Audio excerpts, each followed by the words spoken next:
আপনারা দেখছেন ২৬ টিভি। দর্শক বন্ধুগণ, আলিপুরদুয়ারে সিপিআইএমের দাপট, ব্রিগেড সমাবেশ রাতের মধ্যেই তারা কিন্তু রওনা হয়ে যাচ্ছে।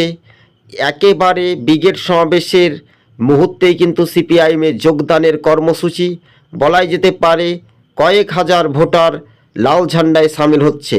সিঙ্গুর থেকে শালবনী, ক্ষেতমজুরির কান্না শুনি এই শাসক দলের তৃণমূলের যে ভোট মানুষ আর তাদেরকে দেবে না, তাই এবার লাল ঝান্ডায় ক্ষমতায় ফিরছে আগামী 2026-এর বিধানসভা নির্বাচনে।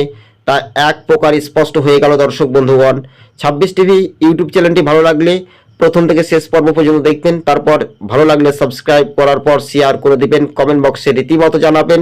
বামেদের ব্রিগেড ভর্তি হচ্ছে এবার আগামী দিন রাত পোহালেই ব্রিগেড সমাবেশ। তার আগে আলিপুরদুয়ারে সিপিআইএমের যোগ বলাই যেতে পারে।